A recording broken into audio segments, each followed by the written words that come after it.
Welcome to another episode of What Were You Thinking Podcasts. What Were You Thinking Podcasts. I'm your host, Bernard, with my other co-hosts, Darnell and Jeremy. And we got some exciting topics to talk about this week. And before everybody gets on, before we get on going before we get going with anything else, I just want to remind everybody to like and subscribe to this channel. Thank you. And so I guess the first topic I want to talk about this week is the Epstein files. Darnell, what did you think about the Epstein files and how they were passed through the bill was passed and now is signed into law? I don't think we're going to see him. I don't. You don't think? Nope. He's going to start an investigation and hold them up. He has 3 days to try to do that because I think it's lost this. It has to be released in 3 days. No, it was 30 days. Or 30 days? Yeah, okay. They have 30 days to make it a searchable database and present it. Okay. So this is going to be interesting. The votes were interesting on this. You had 400, everybody vote pretty much for it in the House of Representatives. But the more interesting fact that one person voted no, but it was because of some obscure legal reasons. And there's also a parliamentary reason why you would also have one person vote no. Because in order to bring a motion to reconsider, you have to have the people that voted against the bill to make that motion. The person that voted for the bill cannot make that motion. However, what I will say is the following. Chuck Schumer kind of outsmarted the Republicans and Speaker Mike Johnson in the House of Representatives with asking for unanimous consent for immediate passage of the bill and send it directly to the president's desk as soon as the Senate received it in transmittal from the House of Representatives. Yeah. What did you think about that move, Darnell? Well, he was trying to get some stuff put in there to block some of the files from coming forward. But old Chucky said, "Oh no, we're going to send it as it is." And you have to object to it. So, which was the key portion of that. So, nobody wanted to go on the record for that. So, yeah. Imagine that. Yeah, imagine trying to do that. Now, and speaking of all this stuff, what do you think the fallout's going to be of this? Because some of this fallout's already starting to happen. One person, I think, resigned from the board of OpenAI because of this already. Really? Oh, I haven't seen that. Oh. I think it's a pretty big fallout because there's going to be, initially when it all comes out, there's going to be a lot of confusion as to why this person's name is here, how are they connected, and it's going to be on both sides, Republican, Democrat, in show business, in politics, in all over the place. There's probably going to be a big web that this guy was able to reach. Are all of them guilty of child sex trafficking and child abuse? Probably not. But there's going to be a lot of confusion when it comes out. I think that's going to play to an advantage of the Republicans. And they're going to use that to try to just throw whatever they can against the wall and see what sticks. Yep. Yeah. I think that could be one scenario, but I also think the other scenario is the Democrats might be a little bit more ahead of the game on this because they were the ones that first released those emails that they had initially and have a little bit better idea of what might be in those files and may be able to come out ahead of this stuff. They've only seen a third of the files, though, basically. Right. That's how much that they actually released to Congress, the Oversight Committee. And of 100,000 files, they only released 33,000. Yep. Right. So maybe the Democrat staff has got a better handle on this comparatively to the Republican staff, which may lead to the Democrats having a better, I don't want to say narrative spin, but have a better handle on the material as it comes out and be able to talk more coherently about that information and maybe able to catch some Republicans off guard. I was going to make a comment about Republicans and speaking coherently, but I'll keep it to myself. Oh, come on. That's well, we all know the current president. It doesn't seem not all Republicans, just certain Republicans. Like the current president can't speak coherently and likes to do the accordion hands, and try to get people to pay attention to other things while he's doing bad things. And I guess we don't know much more from that right now, but hey, Congress took action. They actually all agreed on something. Yeah, well, because in the 9th hour, Trump said, "Okay, well, everybody vote on it." That's why the Republicans did it. Right. Yeah. And the whole time he was trying to block it and it's a hoax. Blah, blah, blah. But he freaked out last night when it actually got to his desk and he had to sign it. I was wondering if he was going to sign it or if he would take I think because he also has 30 days to sign the bill or something like that. Yeah. If he wanted.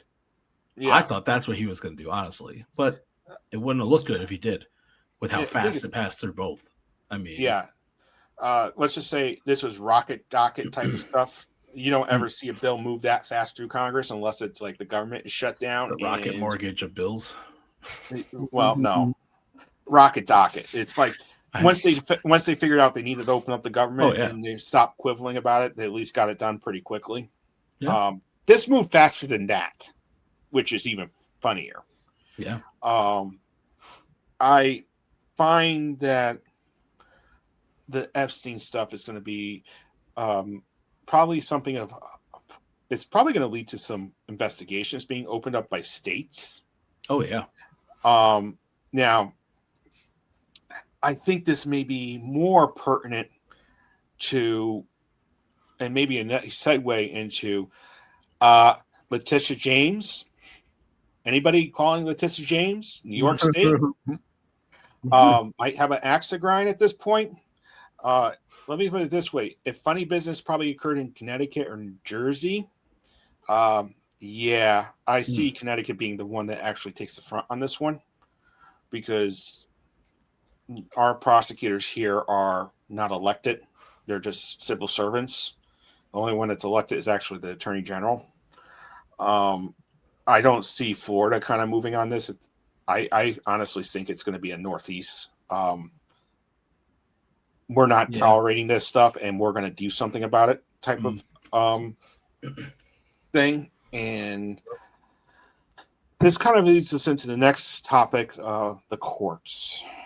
We're talking about the courts now. And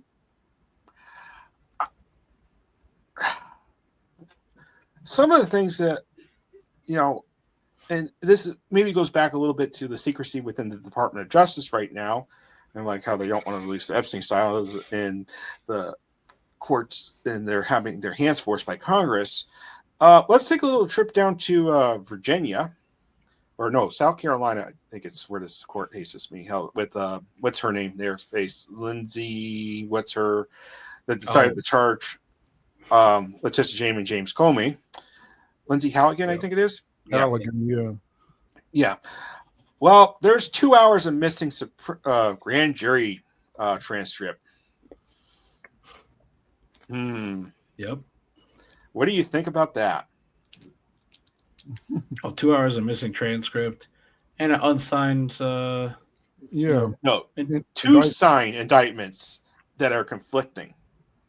I thought she didn't have the final one signed by the grand jury. Well, she has 2 signatures. Only 2 people seen the final indictment. Yeah, there's 2 different, and those indictments don't match.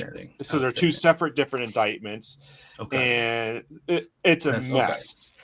That's the reason why I'm kind of this is going to get fun real fast and interesting, with the Epstein stuff, because they've been shown to play games with grand jury material. What they've been doing for 9 months, 10 months with right those documents. Those documents. How do we know Right. that they're actually releasing the correct ones? Correct. And so, which means more court cases are coming down the pike. I want to really talk about the 2 hours of grand jury missing testimony. You got a lot of things that are going on here.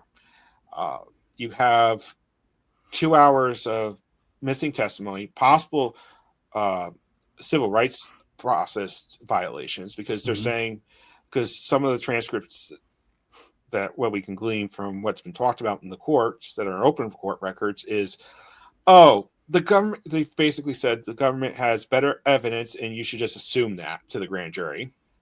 Yeah. The government has the Comey bears the burden of proof to show that he didn't lie to Congress. Can somebody please explain how the American legal system works to the prosecutor, please? Jeremy, Darnell. Well, can you possibly explain this concept to me? I know what it's supposed to be, and I've had that similar situation thrown onto me in court, where I had to prove that I didn't do something, and they just assumed I was guilty until I could prove for a whole year I wouldn't do what I didn't do again. Yeah. Like, what? Yeah. I'm pretty sure I'm supposed to be innocent until you prove that I did something. That's pretty much how it's supposed to work. Yeah, I'm trying to remember which amendment that is off the top of my head. Pretty sure they don't always follow that these days. Yeah, that's a problem. Yeah. That is a real problem. Because aren't you innocent until proven guilty? You know, there's this like whole show called Law and Order that kind of, and it's the judge literally used the opposite words and told me like he ended my case to explain to me. He's like, yeah, in this case, you're guilty until you prove you're innocent. And I remember hearing that, sitting there going, that's not how Law and Order goes. I'm pretty sure it's the opposite of that. Like, I just didn't know what to. I was like, is this really our legal system right now? Like, no, it's in general, it's supposed to be that way. Now there are a few exceptions to that rule. Generally, it's in civil cases. Where or in some rare instances in criminal cases where the burden shifts, but it starts out as the prosecution having to prove their case beyond a reasonable doubt. I think there's the burden might shift if you're claiming insanity defense at that point, where you have to prove that you were insane at the time of the crime and you're admitting to the crime at that point. But it honestly, they're rare and few between when those things happen. And it's generally a procedural rule where you're admitting guilt, but you're saying, I'm not guilty via this reason. You know, it's like, I killed the guy, but it was justified homicide. And then you're on the hook for proving it was justified.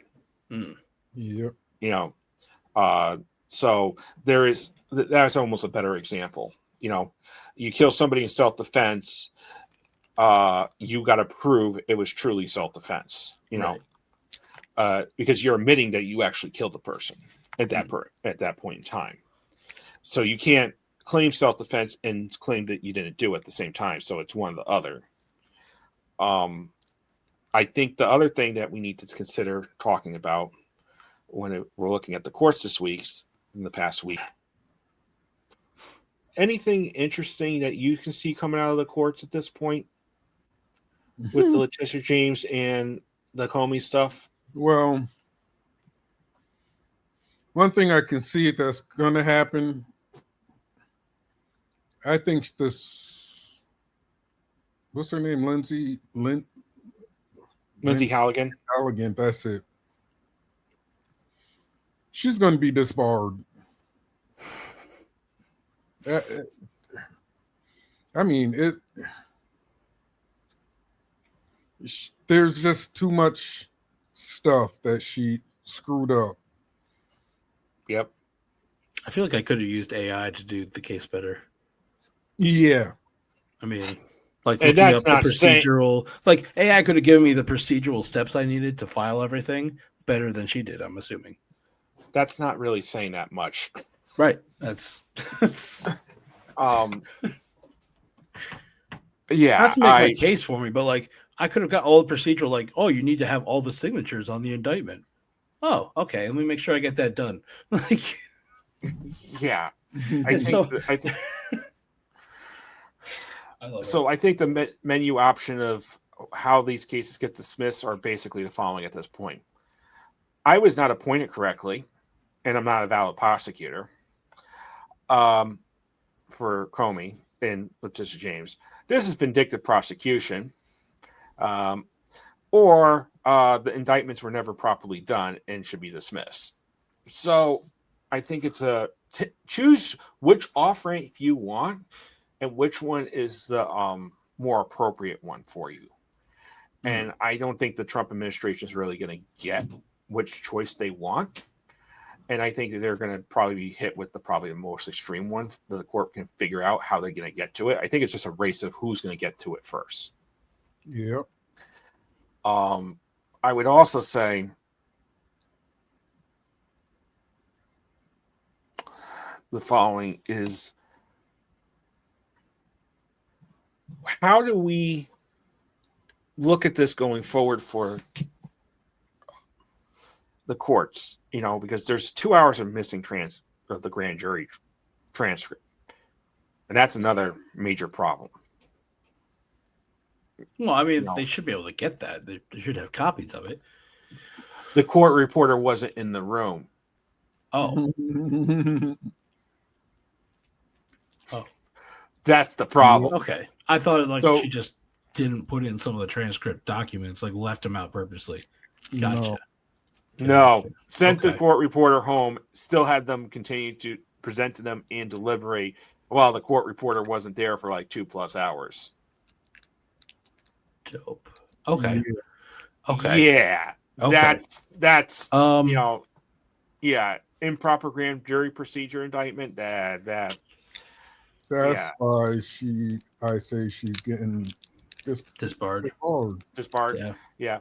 I also think it's just this whole, both of them has been so utterly, I mean, a high school kid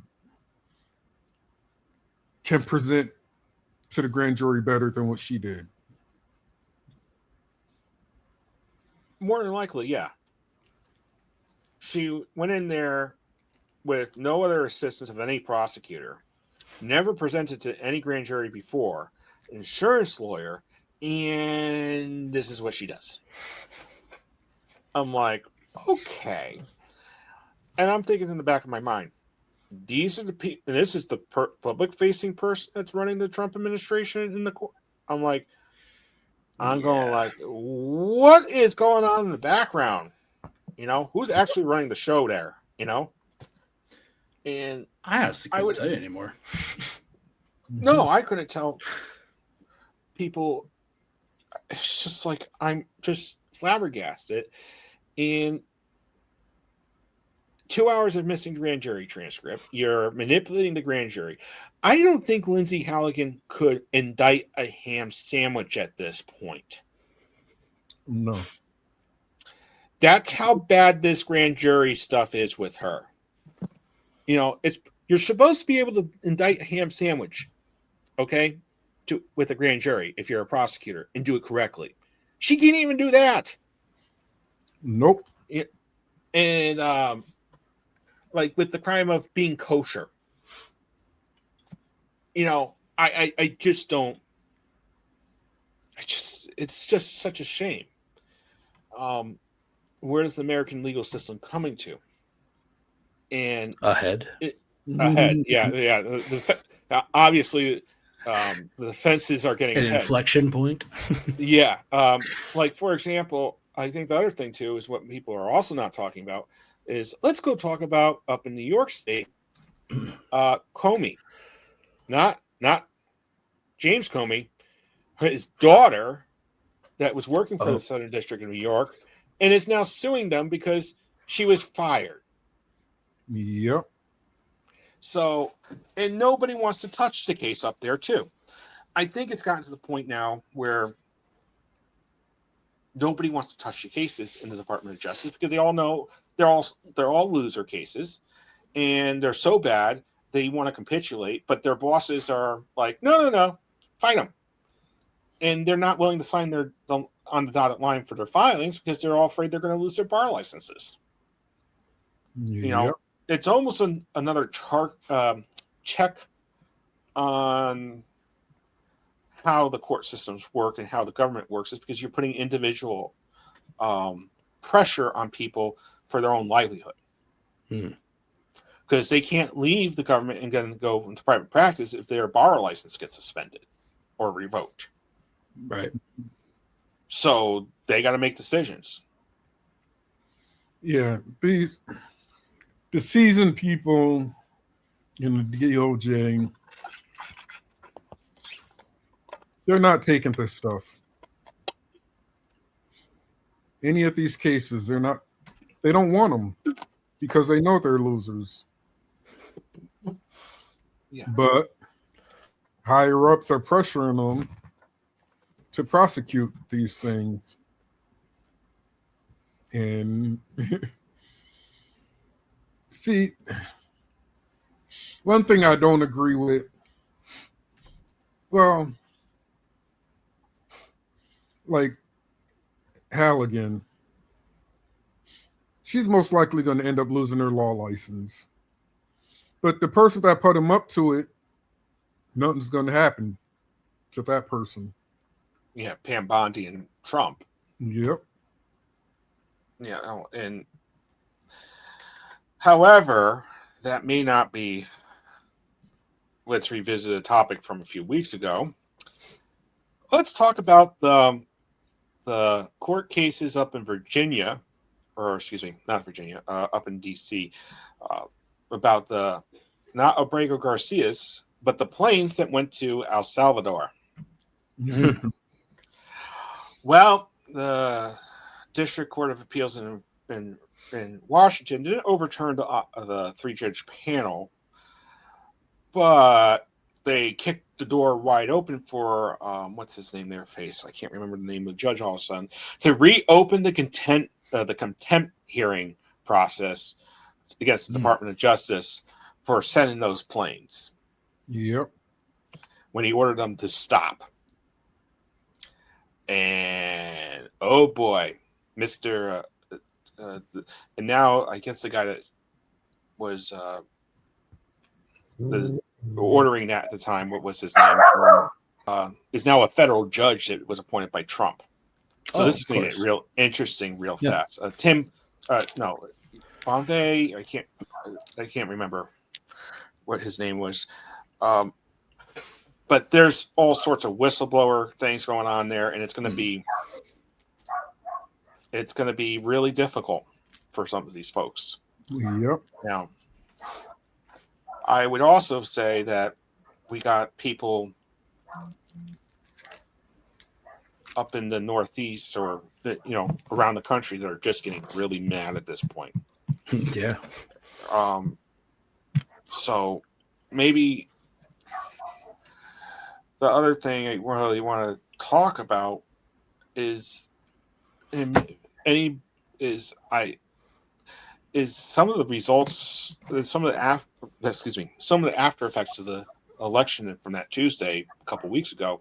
You're really beginning to see the after effects now at this point. I don't think I think some of the court decisions with the Supreme Court have been influenced by those results and subtleties. And you're beginning to see it in the lower courts a little bit, where they're a little bit more emboldened for making decisions that are a little bit more pro-democracy, and maybe not with Trump because they can see the writing on the wall. Yeah, and the will of the people. Right. And I also see, and that is kind of going to be interesting going forward, because Trump is still trying to disassemble things. And it's a delicate way to put it. Well, it's like the Department of Education, and they took some steps in the last couple of days about breaking up the Department of Education by sending certain things to certain other agencies, and this is really where the rubber meets the road now. They're trying hard to shut this thing down. Yeah. For example, they're moving the Department of Education for Indians into the interior. They're moving something that you guys might find interesting. Part of the Rehabilitation Act of 1973 was like that funds, BESB here in Connecticut and BRS, which is Bureau of Rehabilitation Services. They're moving that into the Civil Rights Department, I think, of the Department of Justice or something like that. So rights, and these are programs that are supposed to be helping people get jobs and or helping them to learn, and it distributes grants money to the states and stuff like that. And I don't know, what is your guys' opinion on this? Listen, if we leave it up to the states, some states are going to fall way behind again because they're way behind now. They'll fall even further behind. And some states will actually teach their students, but then we're going to have half the U.S. with some kind of education and half with no education. Yeah. I think this is also problematic. And the standards for what teachers are in certain states is also what's the word I'm looking for? Not good. Because like in Connecticut, you need a master's degree to stay as a K through 12 educator. Other states like Florida and Texas, you just need to pass an examination and at least have a high school diploma. Yep. I think teaching the youth of America is not just, oh, I've learned this, so now I get to teach it. I think that teaching the youth of America is also, I went above and beyond, at least got a 4-year degree, and learned how to teach the people below, that are students, because there is a method to the madness sometimes, and I don't think some parents realize that. How you introduce a concept, how you go move around with a concept, and how you build on it. Sometimes just opening up the book and saying, "Here, read this. Now you understand it. I'll test you." It doesn't work like that. Yeah. No. The days of self-taught education and learning are kind of over. Well, unless you're homeschooled. Well, even then, it's not really that, because I was homeschooled through high school, because I got to high school and I hated it, because by the time I get into class, it would take 10-15 minutes to like settle everyone down, hand in homework, you get like 10 minutes of lesson, and then you get ready to like set them off, and it's like, what? I'm not learning anything. And I left. Yep. And then it literally was, I would wake up in the morning and read my books, read, do my quizzes. Like, it was all self-taught through high school for me. And I was done. My school was finished 2 hours a day. I was done. And I could do what I wanted. I went and did band. I did a whole bunch of extra learning things besides what you learn in school. Learning about different identifying tree species and grounds, like different, all sorts of whatever I was interested in. I went and learned about it. Like, okay. Yeah, I loved it. I mean, but you don't get that in the regular school, like you're saying. Like the self-taught or it's all different now. Yeah. Yeah, it's all different now. It's not like it used to be. A lot of it is, online learning, and the teacher's kind of there to help assist with that. And it's just like, Yeah, I don't give it snow days anymore. I got a message from my kids like, "Oh, make sure you have the online login for inclement weather if we have to do it." I'm like, you can't even let them go play in the snow. Just it's down here in Florida. Oh, it just destroys the whole state. You have hurricane weeks, right? Yeah, but it's just you're falling iguanas. You go online, and that's how you pretty much learn. Everything is online. You have your math online, you're reading online, everything. Social studies, history. But the internet's not an essential service. Yes, it's always just open up your computers and look up this. Yeah.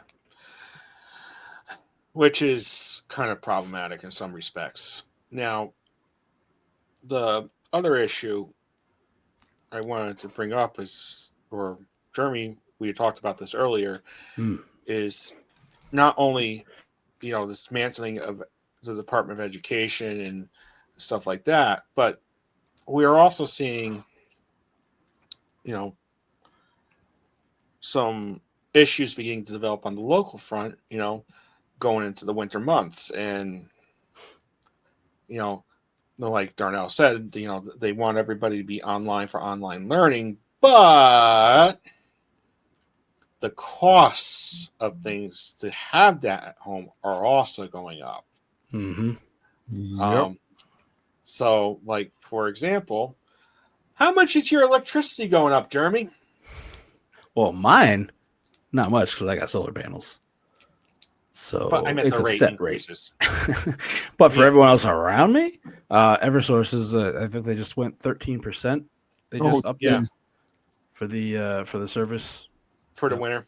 Not for delivery, only for the supply, because it has to do because the way they worded it, they're raising the electric prices because everyone's going to have such a high demand for natural gas. I was like, what?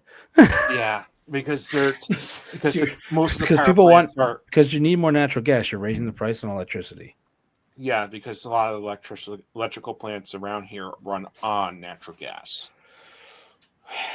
Well, yeah, I got solar panels. I'm good. Yeah. You were also mentioning something about water.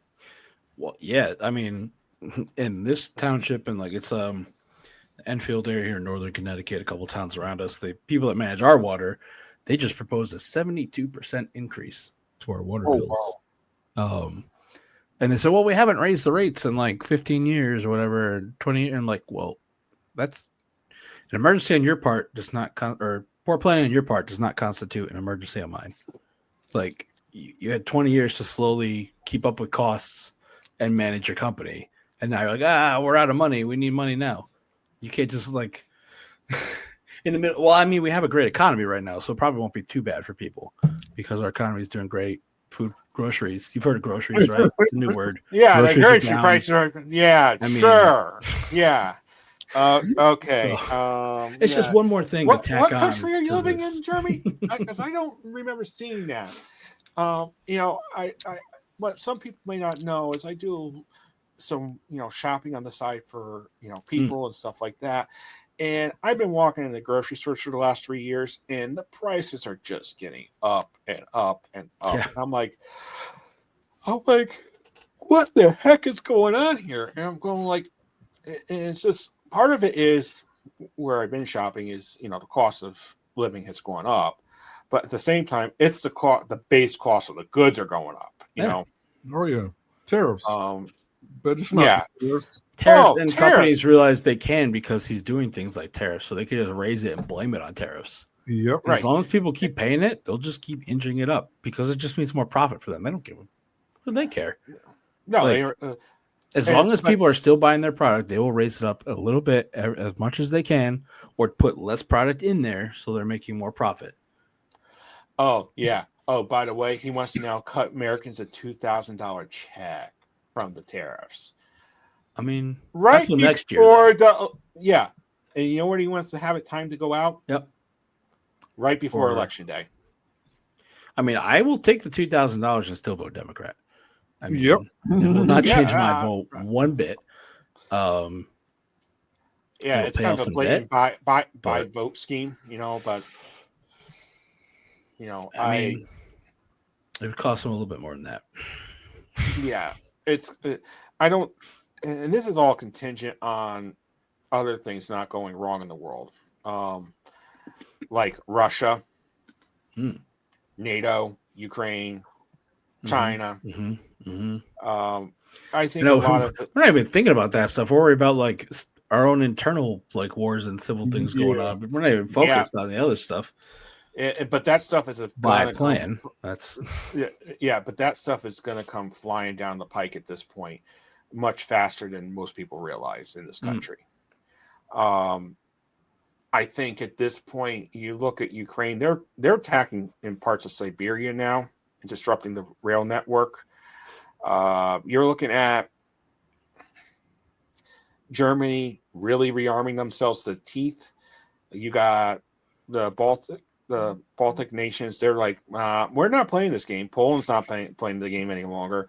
And I just don't see Europe capitulating at this point. And in certain respects, they're going above and beyond what NATO requires them to start spending to 5%. They want to go more than that because of their GDP, because they realize this is getting bad.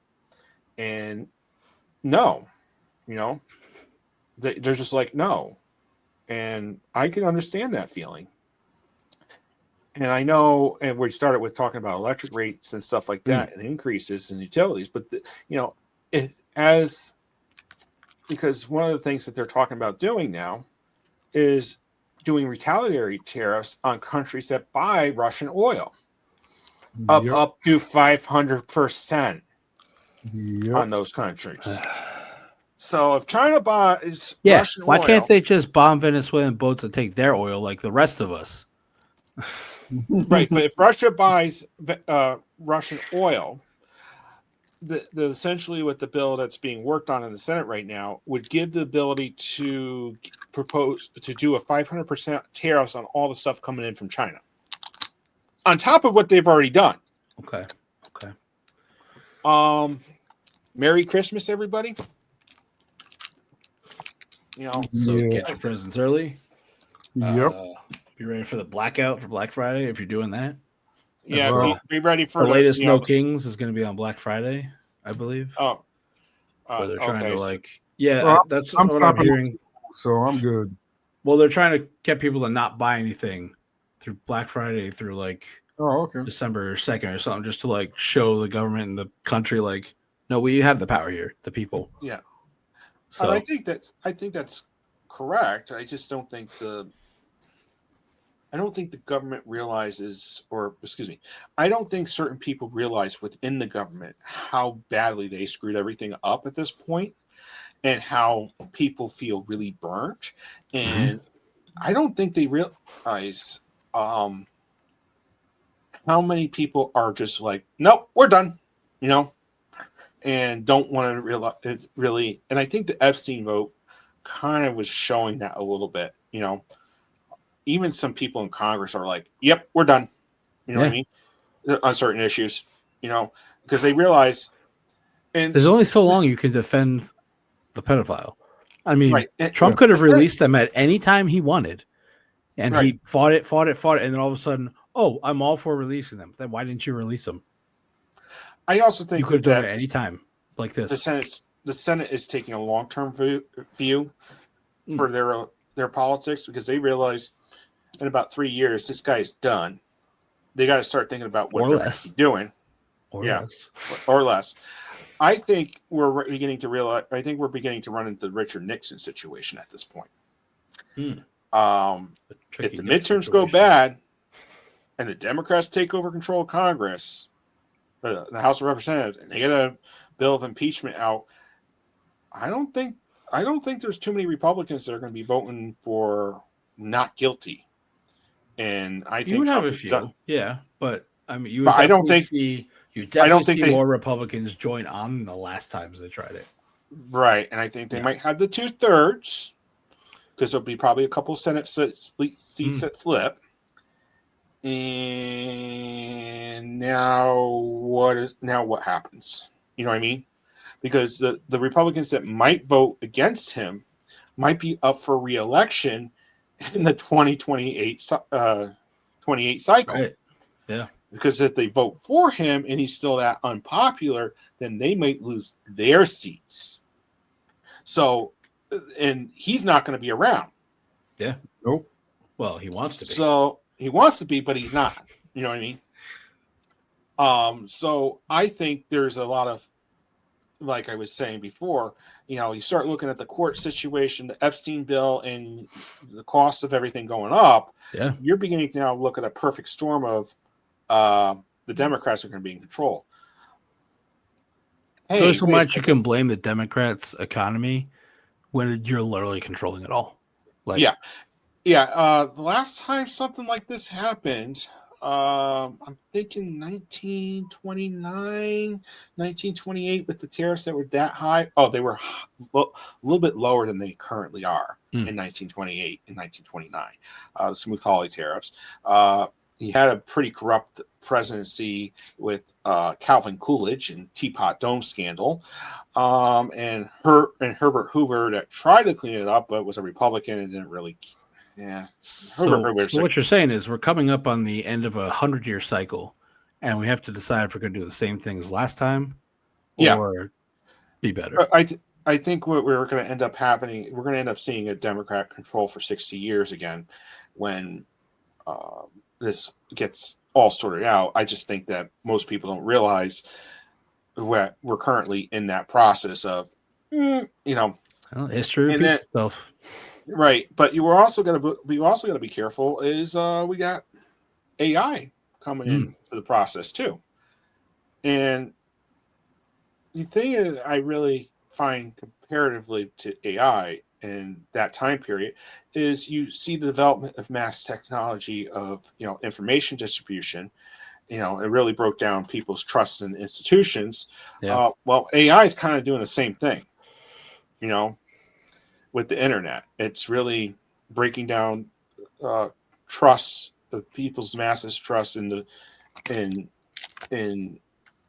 traditional media and information sources. And AI is getting help with that. What? Right, this AI is getting help with that, with people not trusting anymore the institutions. Right. It's like a dual-edged sword, because AI you're able to put out all these videos and audio clips of politicians saying things they never said or doing things they never did, which makes people not trust it anymore. And then it also has the ability to, if people use it this way, to figure out if something is faked or if it's real. Yep. So people don't usually use that, but it can be used both ways. Like I was just having this conversation with someone who they work with, talked about, me and my husband watched a clip of AOC saying that we're going to use SpaceX satellites to take samples of the sun, but at night so that it's cooler. And the person wholeheartily believed it. I mean, they were down where you're at, Darnell, down in Florida. Yeah, of course. And it took me, I just Googled AOC taking samples from the sun at night. And within 5 seconds, I had an article explaining how it was faked, who put it out there, like what AI thing made it, etc. And the video literally says fake news right on the clip. But the person believes it so wholeheartedly because it looks so real. Even though the lips, it's a little off sync, but AI can make it look real. So it erodes trusting your politicians, the government, what is real, what's not. Unfortunately, maybe they don't this use is it the to figure out the truth. Maybe this is a good reason to keep around the Department of Education. This was an older person. Right, but I meant just in general to set up standards and how to educate people and how to evaluate sources. Yeah, you know, checking I understand sources and references. Yeah, just saying. You would have to go to college when they make you do that. That's where I learned all about that stuff, was when I went to college. And they're like, no, this is how you check your sources. This is how you look for legitimate things, not just garbage. Like, there's some things you learn in college and higher education that are useful in everyday life. That's the stuff I'm teaching my kids now. The stuff I learned in college. I'm teaching them, like, go to the peer-reviewed articles and all that. Yeah. I think where's the data? Where's the data coming from? How they don't just believe it at face value. Right. When I was in high school, they actually taught us about, evaluating sources, what. Yes, that went out the window. Yeah, but I was probably at the tail end of when that went out the window.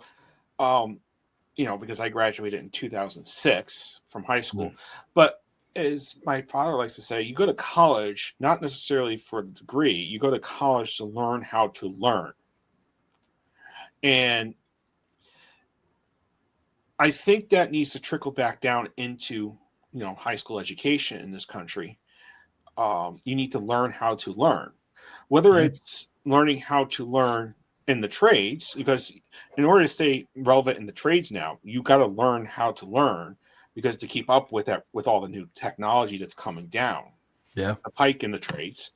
And you also got to learn how to learn to evaluate news sources, and I just don't know how people are going to do this in the future. I look at the youth of America today, and they're constantly, I don't want to say glued to their phones, but they're just. Hi, thanks for watching. Yeah, thanks for watching. Make sure you comment and subscribe to these three old farts here.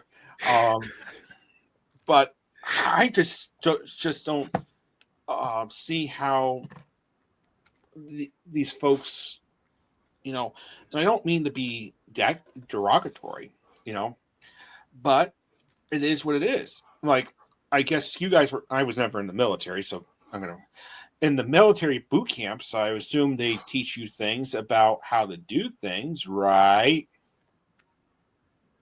I mean, yeah. But you can also get that from the phone. Again, two-edged sword. You can also use that phone to get all this information to help you with things in your life. But people, I don't. We had to go and dig for information. Nowadays, you don't have to do that. But we have to dig for truthful information. But it seems like now,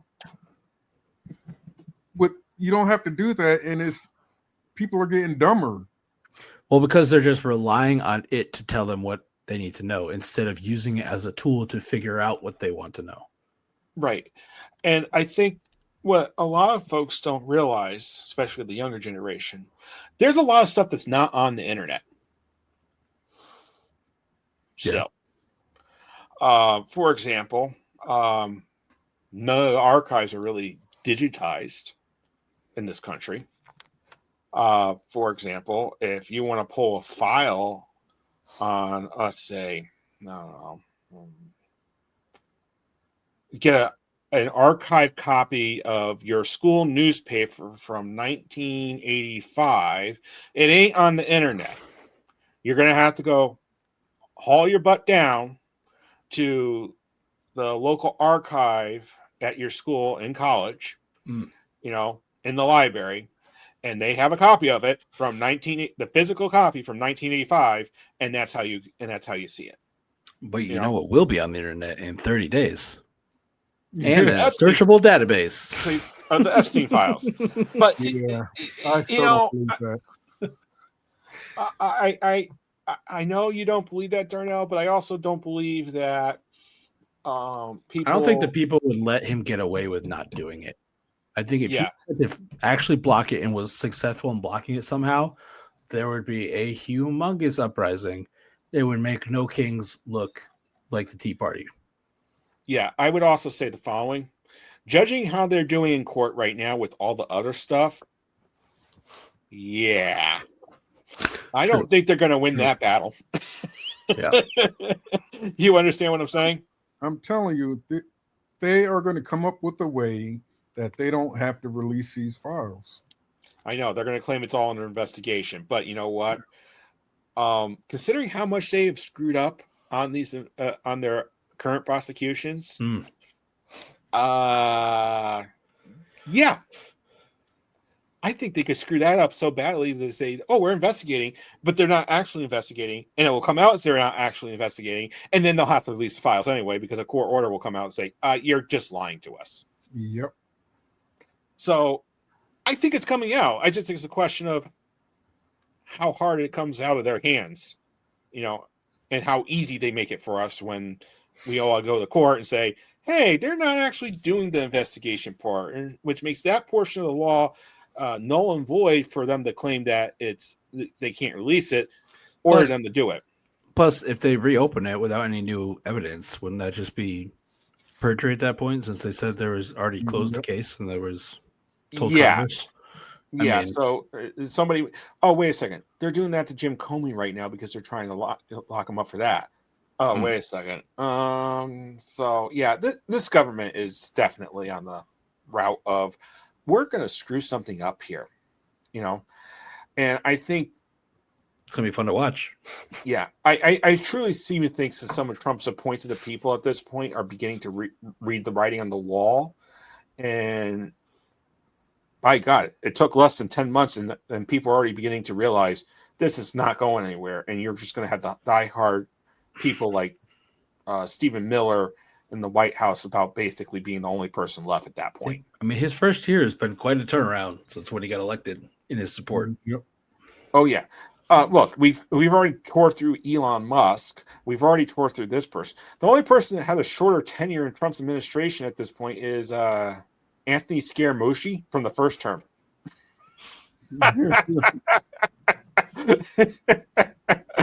I'm still waiting for somebody to beat that one. Yeah. Yep. Okay. Yeah. I just don't see how these folks do this. I think the walls are closing in, and my mother is concerned about, he's like a trapped animal in a corner, and she's legitimately concerned about what is he going to do? What adverse action is he going to take? And I think that comes down to the military is going to be placed in a really hard position in the future. Probably about following orders, whether or not they're lawful orders or legal orders. And I guess I would be asking the following question. I mean, he told the Democrats there was 8 Democrats who said, if there's any military people out there, if there's illegal orders, you shouldn't follow them, defend the Constitution, that kind of, and he called them traitors for saying you should not follow illegal orders. Yep. So I guess the question I have for you guys is, since you guys were both in the military, what happens if you knowingly get an illegal order? I mean, you can not follow it, and depending on how your commanding officers are, you either get court-martial hearings or, you could get just basically disciplinary action for not following the orders until it comes out that the orders were unlawful, unless you have good commanding officers who are like, no, we're not following that. Yeah. But okay, we'll see. We'll see if any of the generals or any of the leadership have any balls left. Honestly, you mean the what's that? The National Guard ones sure didn't when they sent them to another state. Yeah. So, well, yeah, that's also a problem because the head of the National Guard in a state is actually the governor of the state. Right. That's what I'm saying. Like Texas sending them to another state. If I was one of the generals there, I would have been like, no, that's not allowed. Right. And although, to be fair, one of them in Oregon did that when he was deployed his troops. When I believe it was the Oregon National Guard got deployed, he said, well, we will only be protecting Oregonians. We're not going to be policing. We're not going to be we're only going to be protecting our own citizens. Right. And I think he also kudos to him, and it pissed Trump off. Right. And I think he also said, we will only do what we are authorized to do by the federal law, which is protecting federal assets, and because we've been federalized. Yeah. We're not going to go off federal land. Yep. And I think we got a lot of things coming up in the next. I think Christmas is going to be and Thanksgiving is going to be very interesting this year. Yeah, a lot of families are going to have some problems. That's why I'm getting away. I know you can't use the excuse about the flights anymore. Now they're back, the government's back open, so you got to go. Actually, unfortunately, the 10% cut in air traffic is permanent because they realized they didn't have enough air traffic controllers to begin with, and so they're just permanently reduced the flights at this point. I guess you do have an excuse then. Yeah. I'm kind of at this point like this administration is just like, I don't know if they really understand what's going on here, and so, but we got a lot of makes you wonder, what were they thinking? Yes, it really does. It really makes you think that, and I guess we got a new segment here on here, and I got a question for you guys. What were you thinking award goes to this week? I don't know. What do you? I'm thinking Speaker Johnson here. Yeah, I was just about to say that. Yeah, that's because of how he handled. Because he was like, "Oh, I can get this, monkeyed up in the Senate," and then he forgot about Chuck Schumer and how he could just basically steamroll it and basically be like, "Yeah, it's a clean bill. Who wants to object to this?" It's like, yeah. I think Trump and Speaker Johnson got caught off guard. And the reason why I think Speaker Johnson really deserves the "What Were You Thinking" award, because he should know better. Yeah, as a member of Congress about some of these procedural rules. Plus, you have the entire country, not the entire country, but a large majority of the country calling out for these things to be released. You've held it up for weeks on purpose, and it has overwhelming support, and then you're going to try to mess with it afterward? Like, come on. What were you thinking there, bud? It's like, congratulations. If he doesn't get voted out soon, I don't know. Yeah. Oh, if they do get out, Congress, he's in a relatively safe Republican district. See, this is the other thing too, and this is, I think eventually what I'm going to start doing here is making some content about explaining how the internal minutia of our government actually works when it comes to elections, districts, and stuff like that. Because I think a lot of people, in some respects, are just getting exposed to this now because of all the political unrest and things that are happening. And they're going like, what can we do to, be involved and stuff? And they don't realize, and I don't think a lot of people understand that we're kind of on a cycle system here compared to like Canada or European, where they have snap elections when the government kind of falls apart. We don't have that here in America. We kind of go through cycles. Yeah, it could raise more money that way. Well, no, it's not even that. It's like, for example, once the government in Canada decides to have an election, they only have like 30 days to campaign, and then it's election. Right. Yeah. It's not being jammed down your throat for months and months and months with millions of dollars being funneled into campaigns. Right. So I think the other thing too is a lot of people don't realize how much local elections really matter in their towns or counties, because I don't think the Republicans are going to be in for a fun year anytime soon. Because I noticed that this year when I voted in the town one here, I'm seeing like stuff that Board of Education did before I voted. I'm like, what is going on here? So because most people don't pay attention, they're just like, oh, my town's good. My trash is being picked up, and the trains are running on time. Streets are being plowed, and that's all the town does for me. Right, and the trains are running on time. Okay, they're going to do a good job. And then when they figure out, and then when the national politics starts spilling into the local politics, because they realized, oh crap. They tried to do that here. They were trying to get, like the Republicans were doing, like what they when they got on the board with Microsoft or Intel, whatever it was. they're trying to do that here. If like a town is giving out these grants to nonprofits, like, well, if we're giving you more than this, then we need a member on your board. Right. Like, And why does the town council need to be a member on a nonprofit's board? Like, that doesn't make any sense to me. Why? Why do you need to do that? Yeah. The only time that really should occur is under unique circumstances, like but then again, why is the town not doing it themselves? You know? Right. Well, if you're going to give a grant to a nonprofit, just give it to them. Either approve it or don't. Why do you need to control that? Be a part of control of that nonprofit? Right, but if it doesn't make sense to me. If you want to have that much say in it, and you're giving out grants, why don't you just do it yourself, government? You know what I mean? Yeah. This leads to another discussion about grant funding from governments and stuff like that. A lot of times, I would say this: grants should be given to nonprofits that are actually doing the research. That the government doesn't actually employ the people that actually are able to do that research. Right. But if the government has a vested interest in doing a lot of things in that particular field, they really should consider running their own department with it. You know what I mean? Instead of handing out grant money constantly. Yeah.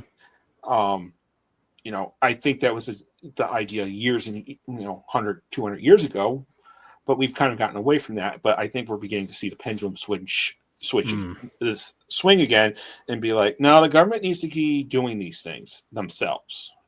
Careful, you're going to sound like a socialist. I'm not sounding like I'm not a socialist. I'm just a person. To the right, you're going to sound like a socialist. Okay, let me put it this way.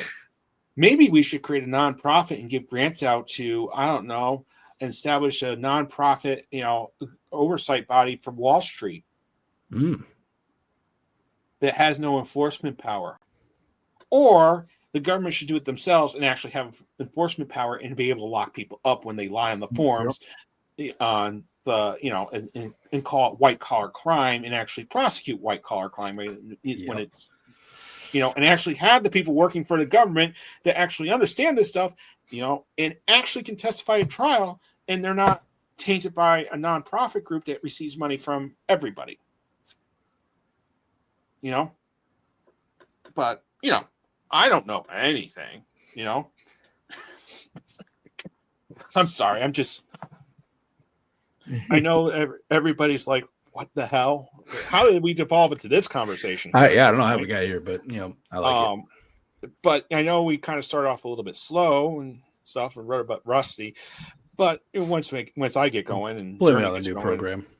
Yeah, we'll have but I just don't get it. I really don't. And maybe that's the reason why I'm always asking, what were they thinking? Because I don't get it sometimes, and I'm like pretty smart. I think that'd be a good title for a book to like explain these like last like 6 years. I don't know, like this time frame. I mean, that's a good title for a book. What were they thinking? Like just what were they? The guy like between the voting him in and all the stuff like following, like the historians are going to look back and just be like, what were they thinking? Honestly, I mean, yeah, I wonder why this podcast is titled that. It's just like, I don't know. Maybe I will leave it off at that point. Darnell, do you have any final words of wisdom? I do not think we will see them files anytime soon. All right. Jeremy, do you have any final words of wisdom? I'm gonna bet you a beer on the slopes that we do. Okay. I don't drink. I don't drink and do not encourage betting. I support the repeal of the 21st Amendment. And then everybody's going to be like, "What is the 21st?" Okay, guys. Let me tell you what the 21st Amendment did. It repealed prohibition. Yeah. So it's easy to remember because you can drink when you're 21. Exactly. I don't actually support the repeal of the 21st Amendment, but I always kind of use it as just an easy way to remember, though. You can drink when you're 21. 21st right, Amendment. but the reason why I say, to people, do you support the repeal of the 21st Amendment is because just to prove what they don't know. And they go like, "What is that amendment?" I'm like, now they'll remember. All right, so if it goes over 31 days, you owe me a beer. All right. On the slopes, though, you need to come skiing. Yeah. Oh yeah. So après ski beer. Yeah. If it's less than 30 days, Darnell, you're selling your house in Florida and moving immediately to Connecticut. All right. Oh please. So, with that being said, I'm going to say, make sure you start thinking, people. So this way you don't end up with the "What Were You Thinking" award, Speaker Johnson.